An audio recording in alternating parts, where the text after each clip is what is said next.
자, 이제 주일 오전에는 사도행전 13장 본문으로 돌아가겠습니다. 지난번에 26절에서 41절을 놓고서 요림답을 복습하는 형식으로 우리가 살펴보았습니다. 사도행전 13장 26절부터 41절 예수 그리스도의 부활에 대한 내용을 오늘 다시 생각하겠습니다. 신약성경 사도행전 13장 26절부터 41절을 읽고 그 내용을 같이 보겠습니다.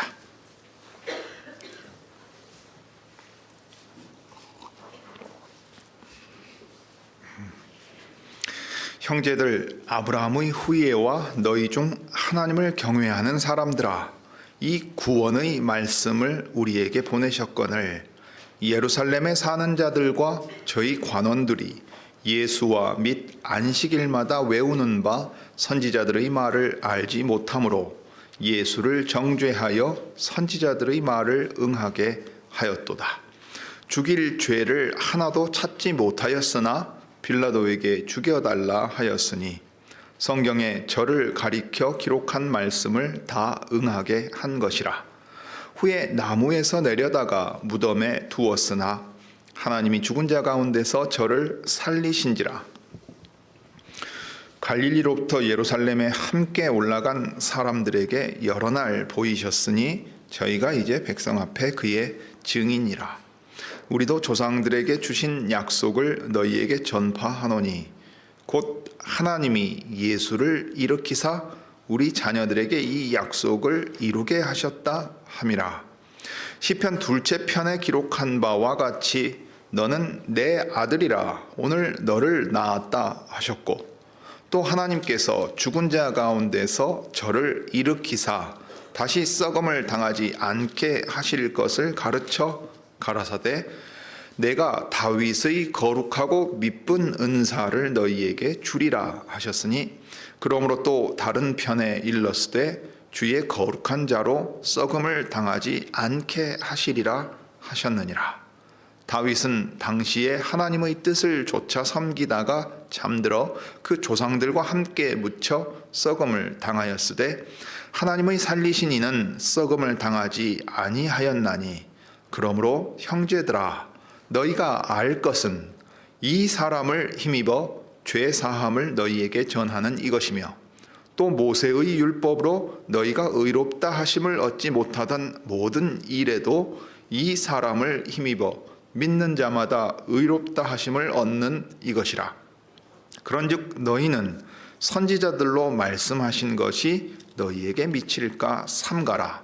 일렀으되 보라, 멸시하는 사람들아 너희는 놀라고 망하라. 내가 너희 때를 당하여 한 일을 행할 것이니 사람이 너희에게 이를지라도 도무지 믿지 못할 일이라 하였느니라 하니라. 자, 사랑하는 교우 여러분, 우리가 사도행전 13장을 주일 오전에 보고 있습니다.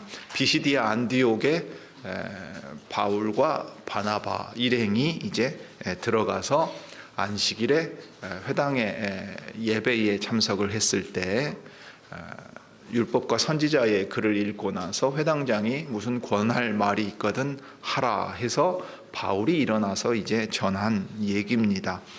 그러니까 지금 시리아 안디옥 교회에서 선교사를 파송을 했고, 그 다음에 이제 바보에 들렀다가 본격적으로 이제 소아시아 땅에 선교를 하러 온 것입니다. 그럴 때 바울이 전하는 이 13장의 메시지는 복음의 핵심을 아주 잘 보여주고 있습니다. 어떤 이들은 이제 특별히 학문적으로 연구한 이들 가운데도 그런 이들이 있는데, 개신교회가 16세기 이래 이제 강조하고 있는 믿음으로 말미암아 의롭다함을 얻는다 하는 것이 개인 내면을 지나치게 강조하고 교회를 강조하지 않았다. 그리고 믿음으로 의롭다함을 얻으니까 이제 거룩한 삶은 중요한 문제가 되지 않게 되었다.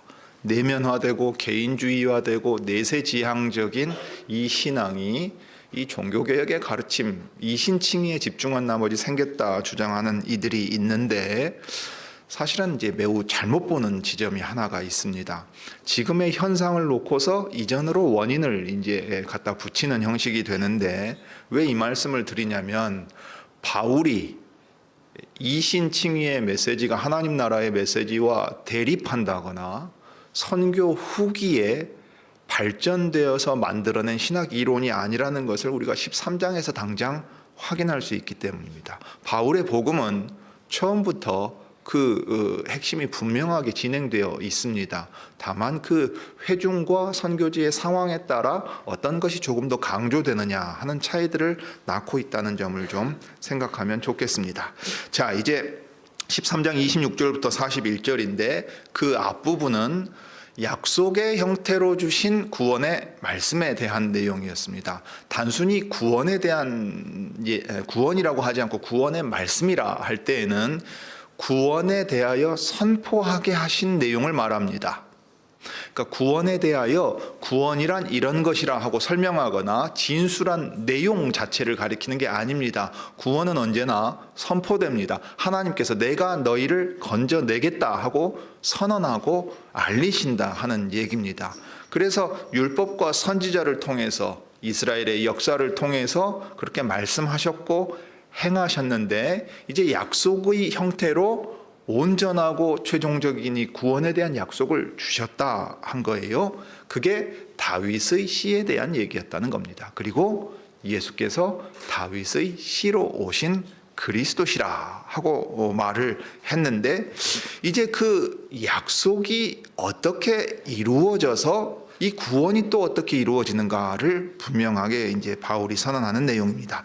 그래서 두 가지로 좀 나눠서 오늘 본문은 생각하겠습니다. 먼저는 바울이 전하는 복음의 핵심이 무엇이냐 하는 걸 다시금 기억하겠습니다. 왜냐하면 이 한글 번역 본문에는 좀 잘 안 나타나 있습니다만은 32절과 33절에서 말할 때는 약속을 이루셨다고 약속만 말한 게 아닙니다. 그 앞에 사실은 우리도 조상들에게 주신 약속을 전파하는 게 아니고 복음을 전파하는 겁니다. 기쁜 소식을 전하는데 그 기쁜 소식이 뭐냐? 약속이 이루어졌다 하는 내용입니다. 그 점에서 이 번역은 조금 아쉬움이 있습니다. 그래서 기쁜 소식이 뭐냐 할 때 주신 약속이 이루어졌다 하는 그 사실인 것을 생각하겠습니다.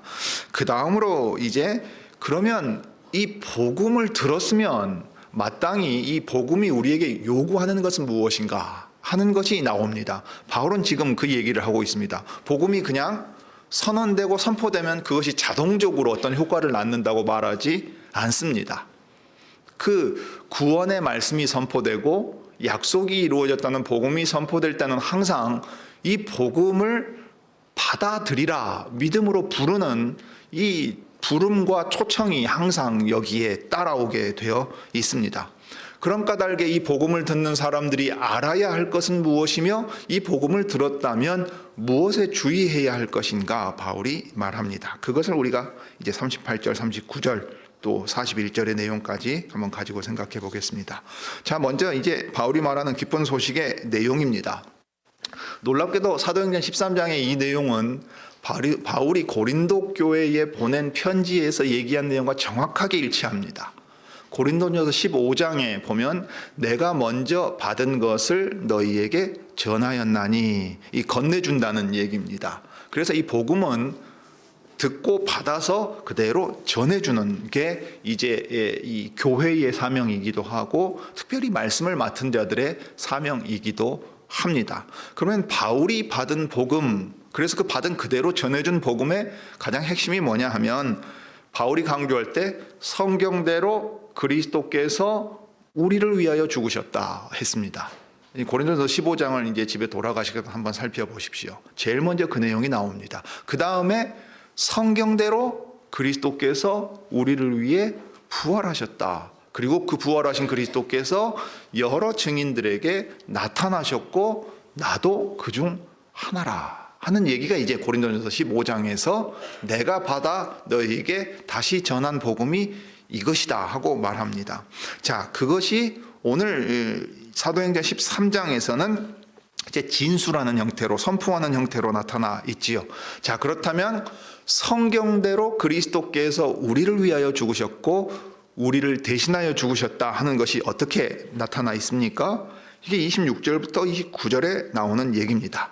먼저 26절에서 그 아브라함의 이 자손들을 자신의 형제라고 부릅니다. 나 또한 여러분과 동일하게 아브라함의 자손으로서 내 형제된 여러분들에게 말합니다 하고 지금 얘기하고 있지요. 왜냐하면 비시디아 안디옥은 이제 유대인들이 많이 흩어져 가지고 그 지역에 정착을 하고서 회당이 여러 개나 있을 정도로 유대인들이 많이 있는 곳이었으니까 안식일에 이 회당에 예배드리러 온 사람은 기본적으로는 유대인들입니다. 혈통적으로는 아브라함의 자손 유대인들이니까 그들을 향해서 무엇이 나와 당신들을 하나 되게 하느냐 할 때 아브라함의 자손으로서 하나님의 백성이라는 것, 그래서 한 하늘 아버지의 자녀들로 형제 자매된 것이 동일하다 하는 것을 강조했습니다. 그런 다음에 듣는 사람들 가운데 또 그들만 모여 있는 게 아니고 이방인들 가운데서도 여호와 하나님의 율법을 듣고 이 회당의 예배에 참석하는 사람들이 있기 때문에 그들을 가리켜서 하나님을 경외하는 사람들아 하고 말했습니다. 그러면서 이 구원의 말씀을 우리에게 보내셨다 하고 말했는데 27절부터 보면 예루살렘에 사는 이들과 예루살렘의 관원들, 그러니까 이제 예루살렘 특별히 성전의 지도자들과 백성의 지도자들입니다. 대제사장들과 장로들이라고 예수께서는 이제 집어서 말씀을 하셨죠. 이제 그들이 이 선지자의 말을 알지 못하고 예수님도 알지 못해서 예수님을 정죄했다 그랬습니다. 그러니까 예수님이 유죄 판결을 산헤드린 공회에서 받은 것을 가리킵니다. 유대인들의 지도자가 예수는 죽어 마땅한 죄를 지은 자라 하고 이제 판결을 내렸다는 거예요.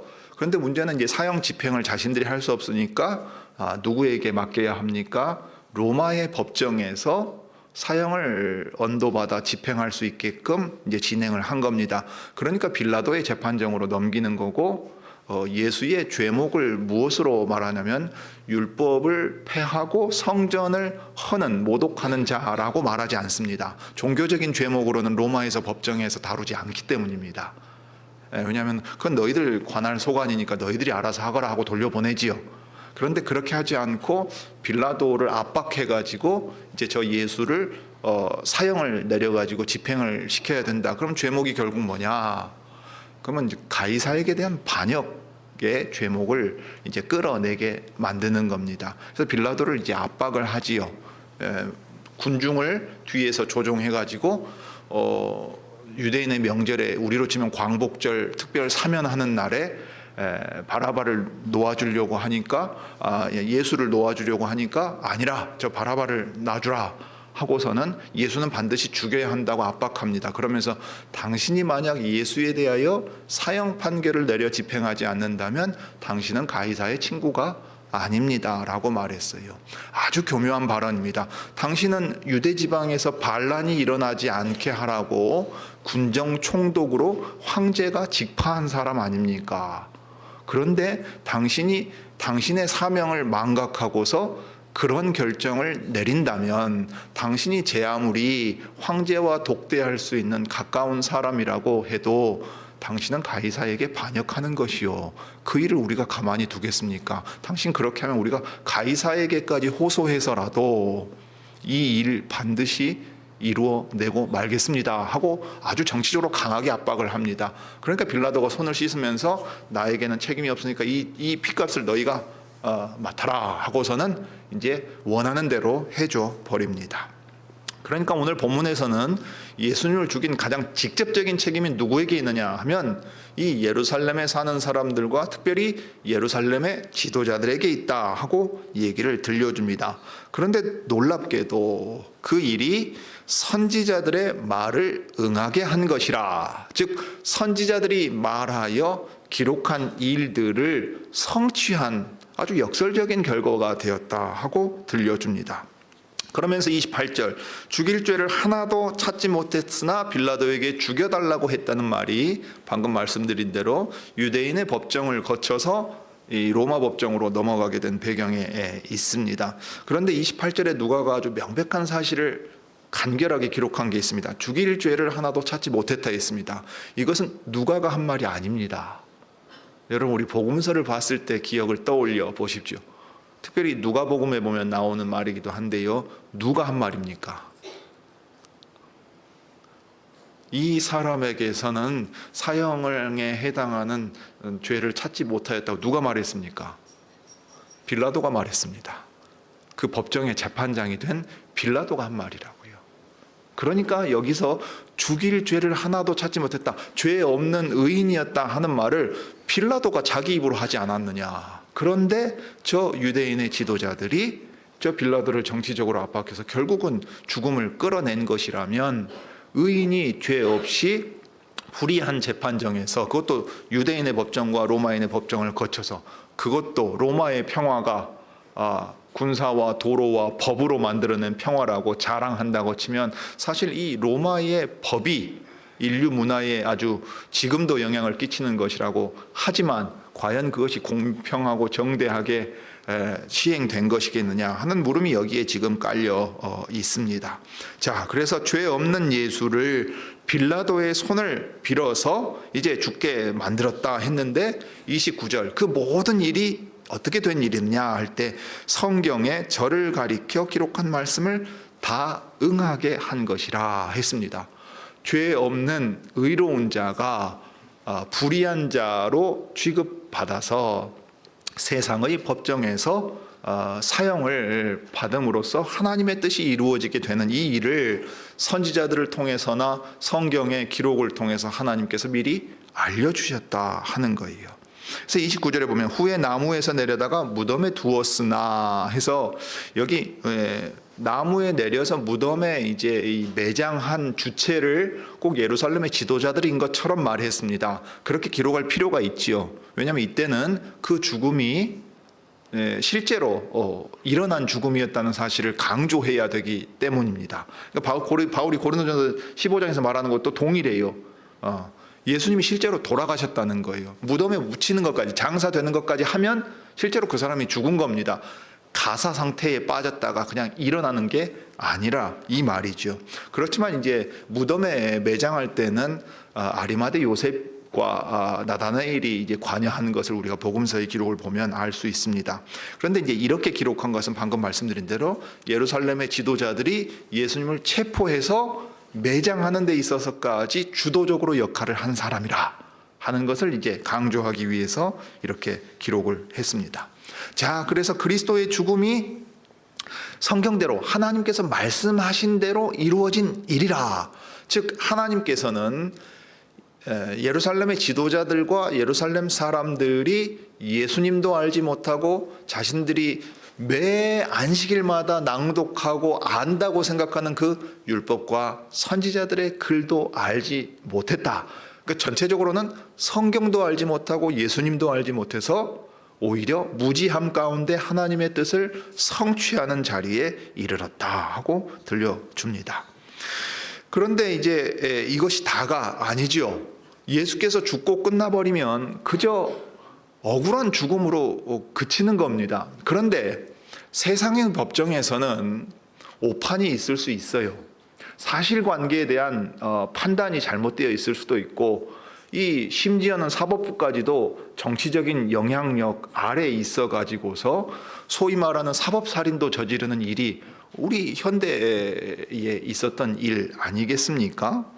그런데 하나님의 법정에서는 하나님께서 모든 것을 아시고 공의대로 판단하시기 때문에 그분은 죄 없는 자의 죽음을 인정하지 않으십니다. 있을 수가 없는 일이지요. 그러니까 하나님께서는 죄 없는 예수께서 하나님의 아들이시요 하나님으로서 죽으신 그 죽음에 대하여 죽음 아래 매여 있을 수 없다고 정의로운 판단을 내리시는 겁니다. 그럼으로써 세상의 법정이 정확하게 판단하지 못한 사실을 뒤집어 엎으시게 되지요. 그러니까 이제 흔히들 신학자들 어려운 말로 이렇게 말합니다. 최종심은 하나님께 있다고. 세상의 법정이 삼심제로 해서 대법원이든 뭐 예를 들면 어떤 사안에 대해서는 헌법재판소에서 판단한다고 해도 세상 모든 일은 그 최종 신급은 하나님이 친히 재판장이 되셔서 정의롭게 판단하신다 하고 말하게 되는데, 무엇보다 예수님의 죽음에 대하여 그렇게 판단하셨습니다. 그래서 30절 간결한 한 문장이지요. 그런데 놀라운 문장입니다. 하나님께서는 어떻게 판단하셨습니까? 예수님이 자기의 죄 있는 자로, 또는 로마의 반역자로, 모세의 율법을 폐하고 성전을 허무는 모독하는 자로 죽어 마땅한 자라고 인정하십니까? 아니지요. 그가 주장한 모든 것이 옳다는 겁니다. 그런데 놀랍게도 그가 주장한 내용 가운데 어떤 것들이 있습니까? 모세보다 자기가 큽니다. 솔로몬보다 큰 자입니다. 안식일의 주인입니다. 성전을 새로 세우는 분입니다. 제자들은 무엇보다 어떤 사실을 알고 있습니까? 살아계신 하나님의 아들인 것을 알고 있습니다. 그의 정체, 신분에 있어서는 하나님이시라. 아버지께서 이 외아들을 보내서 사람들의 죄를 대신해서 죽게 하시고 그 일에 기꺼이 동의하시고서 그 일을 맡아 행하시고서 오늘 이 죽음 아래 내려가셨다 하는 것을 하나님이 다 인정하셨다 이 말이에요. 그러니 예수께서 죄 없는 분이라고 하는 판결을 하나님께 받았다면 그 다음에 우리가 즉각적으로 생각해야 될 일은 무엇이겠습니까? 그 예수께서 한 모든 말이 참됨으로 그가 무엇이라 주장하셨고 무엇이라 가르치셨는가를 되새겨야 된다 이 말입니다. 무엇보다 세상 죄를 지고 가는 하나님의 어린 양으로 오셔서 너희를 위하여 흘리는 바 새 언약의 피, 너희를 위하여 주는데 살과 피를 먹고 마시는 자들이 영생이 있다 하는 사실이 참되다 하는데 그 결론에 이르게 된다 이 말입니다. 그래서 30절에 하나님께서 죽은 자 가운데서 저를 일으키십니다. 죽은 자들 가운데 잠들어서 썩게 내버려 두지 않으십니다. 그 판결을 뒤집어서 생명 가운데로 옮기시는 거죠. 이게 일으키시는 거고 우리가 흔히 말하는 부활입니다. 죽은 자가 살아나는 것인데 예수님이야말로 죄 없으신 분으로서 죽음 아래 있을 수 없는 분이기 때문에 하나님께서 그를 다시 살리셨습니다. 이것은 얼마나 놀라운 일입니까? 당시에도 벌써 대제사장들이 거짓말을 퍼뜨렸습니다. 제자들이 그 시신을 훔쳐다가 자기의 선생인 나사렛 예수가 살아났다고 거짓으로 가르치고 다닌다 하게 이제 오늘로 치면 프로파간다를 만들어서 가짜 뉴스를 퍼뜨렸다 이 말이지요. 그런데 그 일이 사실이라는 것, 하나님께서 예수를 다시 살리셨다, 그러므로 예수께서 말씀하신 모든 것이 참되다 하는 것을 증인들이 확증해 줍니다. 이건 대단히 중요하죠. 모세 율법대로 2사람 이상의 증인이 필요합니다. 여러분 오늘날의 법정도 한번 생각해 보십시오. 단순히 자기의 자백만을 증거로 중심 삼지 않습니다. 왜냐하면 뭐 고문에서도 받아낼 수 있고 역사적으로 얼마 전까지도 그런 일들이 있었지 않습니까? 강제로도 받아낸단 말이에요. 조서나 진술서를 우선으로 치지 않습니다. 증거나 증인을 친단 말이죠. 증인도 여러 사람이 있을수록 그 증거 능력이 강화되는 것 아니겠어요? 모세의 율법에도 2사람 이상의 증인이 필요합니다. 자, 그래서 31절부터 보면 갈릴리로부터 예루살렘에 함께 올라간 사람들, 이 누가가 이제 말할 때 이 사람들은 사도들이 그 중심에 있습니다. 근데 사도들만 있는 건 아니고 갈릴리로부터 예루살렘에 함께 올라간 사람은 특별히 여인들도 많이 있었습니다. 그러니까 제자들이지요. 제자들에게 여러 날 보이셨다 했습니다. 상당 기간 동안 그 몸을 가지고 부활하신 사실 자체를 그들에게 친히 나타내 보이셨어요. 그 다음에 그 사실에 대하여 주님이 친히 알려주신 사람들이 더 있습니다. 이 앞에는 저희라고 했지요. 그래서 이제 백성 앞에 그의 증인이라 했는데 32절은 어떻게 시작합니까? 주어가 뭡니까? 우리도. 이때 우리는 누구를 지금 포함하는 말입니까? 바울입니다. 바울은 갈릴리에서부터 예루살렘까지 따라간 사람은 아니지요. 그런데 그 바울도 예수님의 증인이 되어가지고서 그들이 보고 들었던 사실을 증거하고 전파합니다. 특별히 바울은 왜 그렇게 할 수 있었습니까? 어떻게 해서 그렇게 할 수 있었습니까? 사도행전의 9장에 보면 다메섹으로 이 예수 믿는 이들을 잡으러 가다가 빛 가운데 자기에게 말씀하시는 예수님을 직접 만났어요. 그러니까 그것을 부인할 수가 없어서 사흘 내내 금식하는 가운데 하나님께서 이 예수를 죽은 자들 가운데서 살리셨다는 것 하나만으로 그의 모든 생각이 다 뒤집어진 겁니다. 죽어 마땅한 자였던 그 신성 모독자에서 하나님의 아들이시라는 대로 완전히 바뀌는 거예요. 그러면 자기가 거부하고 거짓이라고 생각했던 그 모든 것이 참되면 다시 그것을 뒤집어서 생각해야 돼요. 그럼 그 나사렛 예수께서 말씀하셨던 것은 무엇이었던가? 그것이 다 옳다면 나는 그것을 어떻게 이해해야 하는가가 소위 말하는 바울의 신학이 되는 겁니다. 게다가 13장에 보면 이제 이 예수님의 부활에 대하여 말할 때 성경대로 이루어졌다 하고 말했습니다.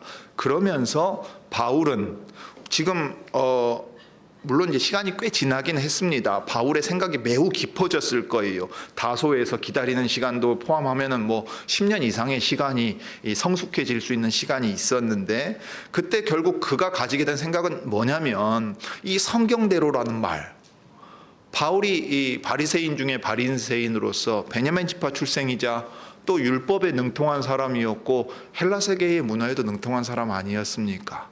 그러니 우리가 말하는 구약 성경, 이 바울이 가지고 있는 하나님의 말씀이 무엇을 말하였는지를 계속해서 숙고하고 깨달았다 이 말이지요. 그러니까 모든 성경이 그리스도를 가리켜 기록된 것이라는 사실을 아주 강하게 확신하고 있는 겁니다. 그의 부활뿐만이 아니라 그의 죽음도 그러하다고 말해서 고린도서 15장에서 성경대로라고 분명하게 들려주고 있습니다. 자, 그럴 때 그리스도의 죽음과 부활에 대해서 성경은 어떻게 말하고 있길래 바울은 이렇게 담대하게 그 모든 성경이 이 예수를 가리켜 기록된 것이라고 말할 수 있었을까요? 뭐 하나하나 다 들어서 말하자면 몇 년을 가르칠 수 있을지도 모릅니다. 그러나 오늘 그 회당에서 바울이 선포할 때 핵심으로 얘기하는 것이 있습니다. 그리스도의 부활이 어떻게 하나님께서 약속하시고 말씀하신 것을 이룬 것이냐는 것을 입증하는 대표적인 구절만을 언급을 합니다. 왜냐하면 그렇게 되면 예수께서 주장하신 모든 것이 참되다고 하나님이 친히 인정해 주시는 것이니까 그의 죽음에 대한 자기의 주장, 그 예수님의 주장도 옳은 것이고 진리가 되기 때문입니다. 그래서 사도들이 부활을 강조한 이유가 여기에 있습니다. 부활하셨다는 역사적 사실을 강조한 게 아니라 부활로 말미암아 그리스도께서 말씀하시고 행하신 모든 것이 참되다. 그러므로 그분이 말씀하신 것을 믿고 받아들이라 하고 얘기한 것이 됩니다. 자, 그럴 때 이제 먼저 시편 2편을 바울이 인용을 했습니다. 33절에 이제 얘기할 때 우리 조상들에게 주신 약속을 너희에게 전파하노니, 약속을 전파하는 게 아니라 그랬죠. 말씀하신 약속이 이루어졌다는 기쁜 소식을 말한다 했어요. 그러니까 이게 복음의 핵심입니다. 그 복음의 핵심이 뭐냐 하면 하나님이 예수를 일으키사 우리 자녀들에게 이 약속을 이루게 하셨다. 다윗의 씨가 와서 내 뜻을 온전히 행할 것이라 하신 그 약속이 이 예수님을 통해 이루어졌다는 것이 복음이라 하고 들려줍니다. 그러면 이 예수님이 누구냐 할 때 옛적에 시편 둘째 편이 이렇게 기록했다 했어요. 다윗의 시입니다. 시편 2편은 사실 우리는 2편으로 보는데 1편과 2편을 하나의 시로 봐도 좋습니다. 우리가 원단 예배 때 복 있는 사람 찬송하잖아요. 그 복 있는 사람과 관련된 내용에 이제 2편으로 이어집니다. 자, 그러면 의인의 회중에 들어서 죄인의 회중 가운데 끼어들지 않고 죄인의 자리와 오만한 자리 그 자리에 앉지 않고서 그 올바른 길을 걸어갈 수 있는 복된 사람이 누구냐 할 때는 하나님께서 세우신 왕, 하나님의 아들을 믿고 따라가는 이가 세상의 모든 왕들을 패하는 그 왕의 백성들로서 우뚝 서게 될 것이라 하는 것이 이제 시편의 2편에 이어지는 내용입니다. 그때 너는 내 아들이라 오늘 내가 너를 낳았다 하는 구절이 있습니다. 일반적으로 이 구절은 다윗의 그 역사적 맥락에서는 이스라엘 왕이 즉위할 때 선언하는 내용입니다.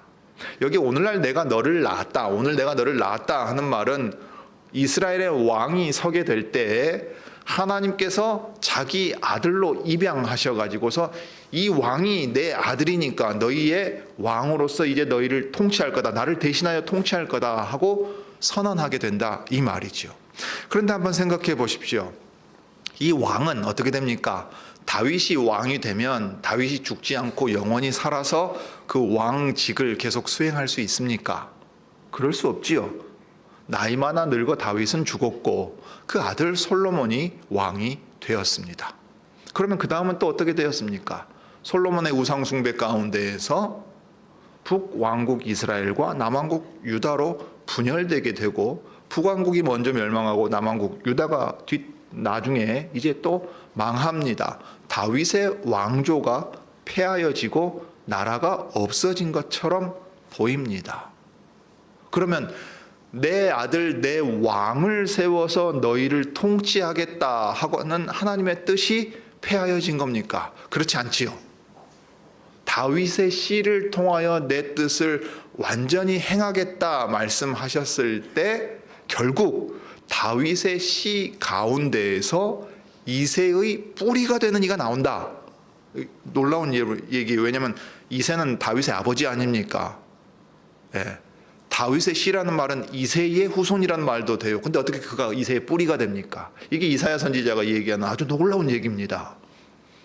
그러니까 이것이 성육신 하실 하나님에 대한 얘기를 미리 들려주신 것이고, 그리하여서 다윗의 씨로 나시지만 모든 인간의 그 뿌리가 되시는 하나님이 오셔서 영원한 왕으로 왕직이나 그 나라가 폐하여지지 않고 하나님의 뜻을 이루게 하겠다 하는 말을 이 시편이 내다보면서 들려준 것이라는 얘기를 지금 하는 겁니다. 놀라운 얘기지요. 그러니까 인간 왕들은 입양된 아들이지만 친아들, 그것도 외아들을 보내서 한 영원한 나라를 세워 영원한 왕이 너희를 통치하게 하겠다 하는 것을 들려주셨다고 말합니다. 이 시편 2편과 16편이 대표적인 그리스도를 가리키는 시편이에요. 그래서 34절에 하나님께서 죽은 자 가운데서 저를 일으키사 다시 썩음을 당하지 않게 하실 것을 가르쳐 가라사대 왕을 세울 것인데, 놀랍게도 이 왕이 죽습니다. 이게 이사야서 52장 하반부부터 53장이 들려주는 내용이에요. 여호와의 그 종에 대한 내용입니다. 왕인데 자기 백성이 그 왕을 몰라보고 죽입니다. 그런데 그 왕이 그 죽음 아래 계속 있지 않고 살아나게 될 것이라, 하나님이 그런 방식으로 한 영원한 왕을 다윗의 씨에서 나게 하실 것이다 하는 것을 시편에서 말씀하셨다고 얘기해요. 그러면서 이사야서 55장도 인용합니다. 내가 다윗의 거룩하고 미쁜 은사를 너희에게 주리라 하셨으니, 55장은 너희 목마른 자들아 내게로 오라, 줄인 자들아 다 내게로 오라, 내가 너희를 마시게 하리라, 값없이 먹고 마셔라 하고 초대하지요. 하나님 나라의 잔치로 초대하면서 나오는 얘기입니다. 그러니까 나라가 망할 것을 내다보면서 이사야 선지자가 예언하는데, 그것을 회복하실 때 한 왕을 세워서 그 일을 행할 것이다. 53장을 이미 지나간 얘기니까 여호와의 종이 이 일을 행해서 하나님을 기쁘게 하고 자기 백성의 죄를 대신 질 거라 이미 선지자를 통해 말씀하셨다는 거예요. 그래서 다윗의 거룩하고 미쁜 은사를 너희에게 주리라 했는데, 이사야서 55장에 우리 구약 개역 한글판 번역은 이렇게 됩니다. 너희는 귀를 기울이고 내게 나와 들으라. 그리하면 너희 영혼이 살리라. 내가 너희에게 영원한 언약을 세우리니. 영원한 언약이라고 이사야서는 말했어요. 에스겔과 예레미야는 새 언약이라고 들려주는 바로 그 내용입니다. 이게 곧 다윗에게 허락한 확실한 은혜니라. 하나님의 입장에서 이스라엘이 지지리도 말 안 듣고 나라가 망해도 그 마음을 돌이키지 않으니까 그제서야 하나님께서 플랜 B를 세우셨다고 얘기하는 게 아닙니다. 다윗을 세울 때부터 이 계획이 있는 거예요. 그러니까 다윗이 섰을 때부터 이스라엘 백성이 어디로 가야 되느냐 하면 바로 이 한 영원한 왕 그리스도를 바라보는 데까지 나아가야 됐다 하는 것을 들려줍니다. 그러면서 35절에 그러므로 또 다른 편에 일렀을 때 주의 거룩한 자로 썩음을 당치 않게 하시리라 하셨느니라 했어요. 주의 성도로 죽음 가운데 계속 내버려 두지 않으실 것에 대한 확신입니다. 이것은 다윗의 확신이에요.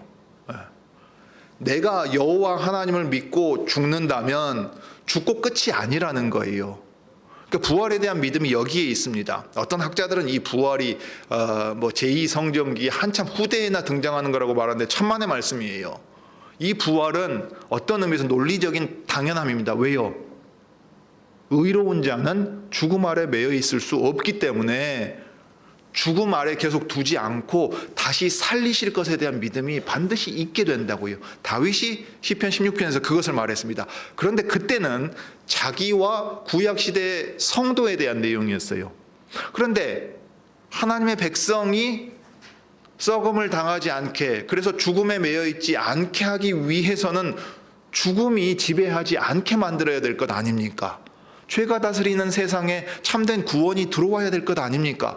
그 일을 다윗의 씨인 한 왕을 통해서 행하신다는 것을 보이셨다는 거예요. 그로 말미암아 주의 성도들이 썩음을 당치 않고 그들도 부활할 것을 시편이 말하는 겁니다. 자, 그렇다면 이 시편 16편이 다윗과 구약시대 성도들에게 해당됐다면 그들이 말 그대로 썩음을 당하면 안 되잖아요. 그런데 어떻게 됐어요? 다윗은 죽어서 매장되었고 조상들과 함께 잠들어가지고 썩었다고요. 그러면 이것은 다윗을 가리키는 말이 아닌 거지요. 도대체 누구를 향하여 이 말을 했던 것인가? 특별히 시편 110편은 다윗의 시인데 그리스도를 정확하게 여호와의 오른편에 계시는 주님에 대한 고백이 나오지요. 그러니까 너희가 한번 생각해 보아라. 다윗이 말한 이 말이 자기를 가리켜 한 말이겠느냐? 아니지 않느냐? 죽음 가운데 매여 있지 않고 살리신 예수님을 가리켜 한 말이 아니냐? 그러니 다윗의 시로 오신 이분은 하나님의 친아들로서 한 영원한 왕이 되어 우리를 영원히 통치할 것 아니냐? 그러니 그 아들에게 입맞추지 않으면 어떻게 되겠느냐? 시편 2편을 읽어봐라. 들어봐라.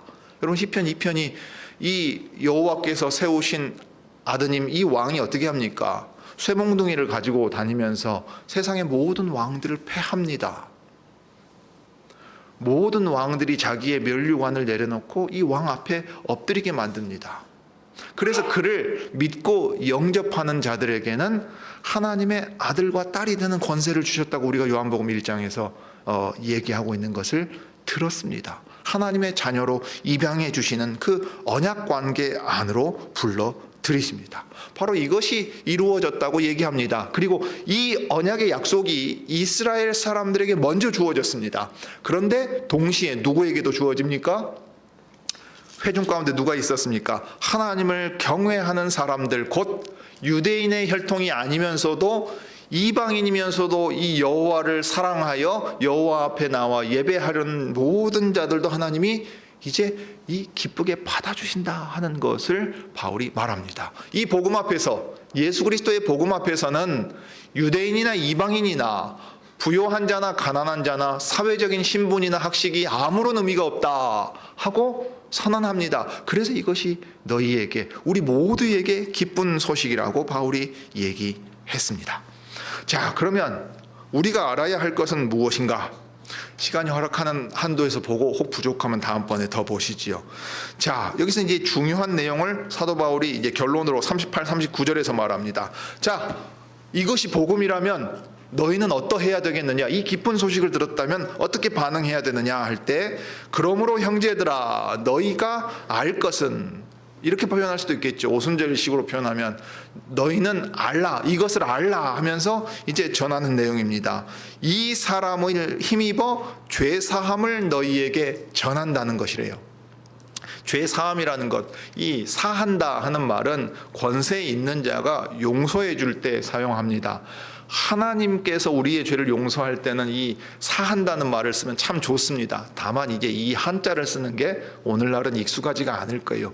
쉽게 말하면 죄를 용서해 주신다는 겁니다. 자, 죄를 누구에게 지었습니까? 누구를 향하여 우리가 죄를 짓습니까?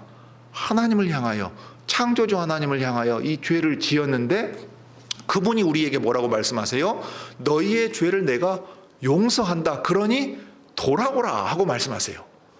내가 너희의 죄를 용서하기 위하여 내 아들 예수를 십자가에 못 박고 그를 죽은 자들 가운데 일으켜서 너희에게 보낸다. 너희는 이제 그의 말을 들어라. 내가 너희의 죄를 용서하기 위하여 부르고 있다 하고 말해요. 그러면 우리는 어떻게 응답해야 됩니까?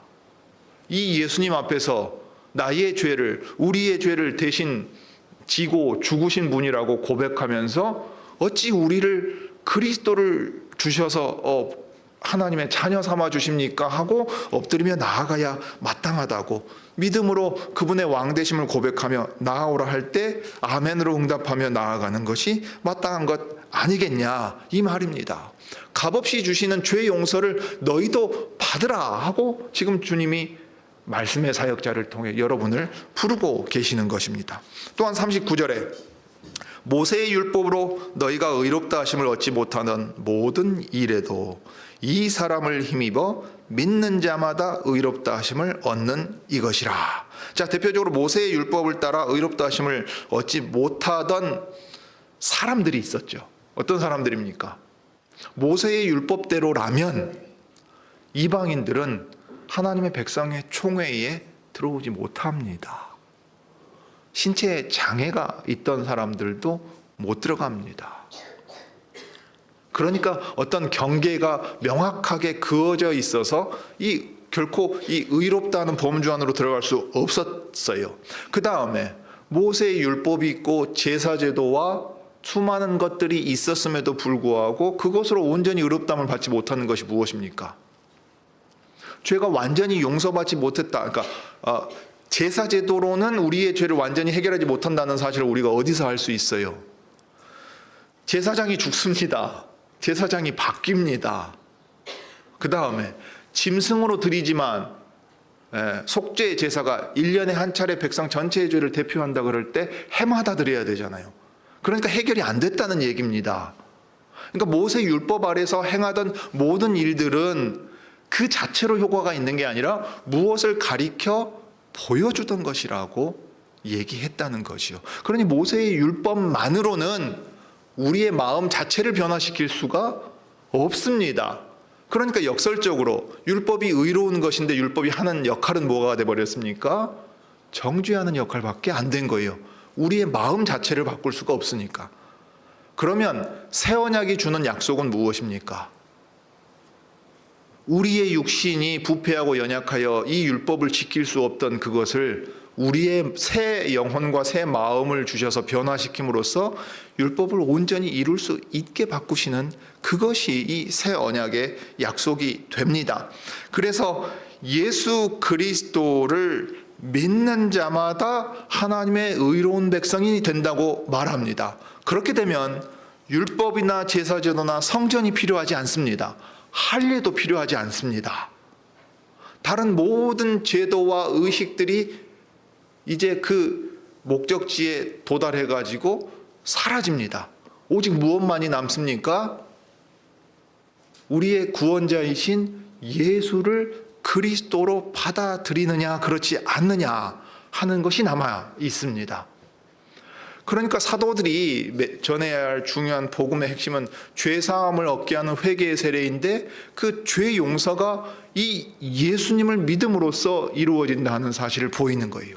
그때 그 믿음을 가진 사람들에게 성령을 선물로 주셔서 새 영혼과 새 마음이 그 안에 들어서고 하나님의 거룩한 뜻을 깨달아 행할 수 있게 만드신다 하는 것이 놀라운 얘기가 되는 겁니다. 그리고 그 일에는 오늘 사도행전 13장에서 볼 수 있듯이 유대인이나 이방인이나 구별이나 차별이 없이 모든 사람이 이 예수를 믿음으로써 회개의 세례를 받고 예수께서 분부하신 모든 것을 배우고 지키고 행하면서 하나님의 백성으로 살아갈 수 있다고 말하고 있습니다.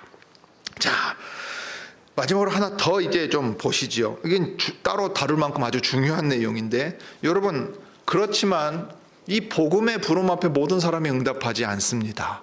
놀랍게도 하나님의 백성의 그 언약 아래에 있었으면서도 무지함 가운데 하나님의 심판에 빠져드는 사람들이 있었습니다. 오늘 복음이 오늘 본문이 그것을 보여줍니다. 어떤 사람들이 그런 사람들이었습니까? 예루살렘에 살던 이들과 예루살렘의 지도자들이었습니다. 그래서 분명하게 뭐라고 지금 기록을 했습니까? 예수와 및 안식일마다 외우는 바 선지자들의 말을 알지 못함으로.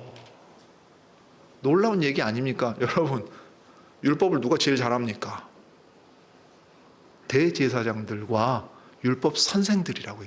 바리새인과 율법 선생들이었어요. 예수님 태어났을 때 헤롯이 사람들 불러다가 그리스도가 어디서 나시느냐 할 때 답을 바로 탁 주었던 사람들이 그 사람들입니다. 뭐라고 기록되었는지 그 토시 하나 틀리지 않고 다 외우던 사람들이라고요. 그런데 분명히 뭐라고 말합니까? 알지 못했다고 말해요. 알지 못했다고 말합니다. 그들에게 가리워졌다는 얘기입니다. 무서운 얘기지요. 그런데 이것이야말로 하나님의 뜻이 그대로 이루어진 일이었습니다. 이사야서 6장 9절부터 10절에 이사야 선지자를 부르실 때 이사야가 가서 해야 됐던 일이 아주 기이한 일이었어요. 백성들의 눈을 가리라 그랬습니다. 깨닫지 못하게 만들라 그랬습니다. 하나님께서 심판하시기로 작정하시면 모르게 무지 가운데 빠져들어서 어둠 속에 있게끔 내버려 두십니다. 자, 이사야서 6장 9절부터 10절입니다. 가서 이 백성에게 이르기를 너희가 듣기는 들어도 깨닫지 못할 것이요 보기는 보아도 알지 못하리라 하여 이 백성의 마음으로 둔하게 하며 그 귀가 막히고 눈이 감기게 하라. 예수께서 마태복음 13장에서 이거 그대로 인용하십니다. 즉 무슨 뜻이에요? 하나님께서 그들에게 은혜를 주지 않으시기로 작정하시고 그들의 눈을 가리우시고 마음을 딱딱하게 굳어지도록 내버려 두시면 그들은 율법과 선지자들의 그들을 달달 외우면서도 예수님과 그 글의 의미를 깨닫지 못한다 하고 말합니다. 그러면 우리는 이렇게 물어야 되잖아요. 아니, 저 율법과 선지자들의 글, 성경을 달달 외우던 사람들도 알지 못하다는 것을 어찌 우리가 알 수 있고 믿을 수 있습니까? 그렇죠? 그런데 놀랍게도 여기 믿음을 가진 사람이 나옵니다. 그리고 놀랍게도 이전에 저 예루살렘의 지도자들과 똑같았는데 이제는 믿음을 가진 사람을 여기서 봅니다. 누굽니까? 바울입니다. 바울. 그래서 나중에 바울이 고린도 교회에 보낸 편지에서 뭐라고 말합니까? 고린도전서 2장에 나오는 얘기거든요. 이것도 중요한 얘기죠. 2장 9절부터 14절이 그 내용을 말합니다. 하나님이 자기를 사랑하는 자들을 위하여 예비하신 모든 것은 눈으로 보지 못하고 귀로 듣지 못하고 사람의 마음으로도 생각지 못하였다 함과 같으니라. 사람이 자기 지혜로는 예수께서 누구신가를 알고 믿을 수 없다고 말합니다. 심지어 언약 가운데서 태어나서 율법과 선지자들의 글을 달달 외운 사람도 모른다고 말합니다. 그래서 사도 요한이 요한복음 1장에서 뭐라고 말합니까? 육정으로나 혈통으로 태어난 것이 아니라 하나님의 뜻으로 태어난 사람이라 하고 말했습니다. 사도 바울은 고린도 교회에 이어서 이렇게 말합니다. 오직 하나님이 성령으로 이것을 우리에게 보이셨으니 신령한 일은 신령한 것으로 분별한다. 성령께서 우리 마음 안에 믿음을 주시고 믿어서 반응하게 하실 때 이루어지는 일이라고 우리에게 분명하게 들려주고 있습니다. 그러므로 저 하나님의 백성이라 자부하던 이스라엘 사람들에게 있어서나 이 복음을 듣고 믿는다고 여기 예배당에 나와 있는 모든 사람들에게 있어서나 사도 바울은 다시 한번 경고의 말을 들려줍니다. 그것이 무엇입니까? 그런즉 너희는 선지자들로 말씀하신 것이 너희에게 미칠까 삼가라. 경고하며 주의하라고 얘기하는 거예요. 내가 하나님의 백성이다 자부하고 자기를 높이고 안심하지 말라는 겁니다. 불안에 빠뜨려서 흔들려는 게 아니지요. 하나님을 안다 하면서 예수님을 잡아 죽인 저 사람들의 모습을 생각해 봐라. 너희가 다를 게 무엇이 있느냐 하는 거예요. 자, 그때 비시디아 안디옥에 있는 사람들만 들어야 되는 메시지입니까? 아니죠. 오늘 우리에게도 하시는 얘기입니다. 교회라고 간판 걸어놓고 주일에 예배당에 모여서 예배 드린다고 그것이 너희로 하나님의 백성이라고 스스로 내세울 만한 것이 되겠느냐? 이 예수님 앞에 참으로 믿음으로 응답하고 있는가? 이 믿음으로 살아가고 있는가를 자신을 살펴야 하지 않겠느냐 하고 말하는 거예요. 그래서 바울이 로마서에 보면 9장, 10장, 11장에 유대인들에 대한 얘기를 하면서 원가지도 아끼지 아니하셨거늘 이 말을 한다고요. 이스라엘을 향해서도 그들의 마음을 가리워 심판 아래 두셨다면 하물며 이방인들이라고 저 유대인들 조롱하면서 자기를 높일 것이 무엇이 있겠느냐. 유대인이나 이방인이나 아무런 의미가 없고 예수 안에서 믿음으로 참되고 바르게 살아가는가 주님이 항상 너희를 살피신다 하고 얘기합니다. 그러면서 인용하는 구절은 하박국서입니다.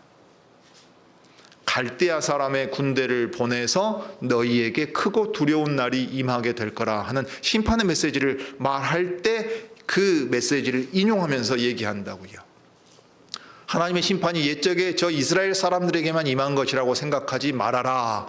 오늘 주님 다시 오실 때까지 예수 안에서 하나님의 백성들이 된 너희들에게도 여전히 경고의 말씀을 주고 계신다 하는 것을 지금 우리도 들어야 하겠습니다. 기도하시죠.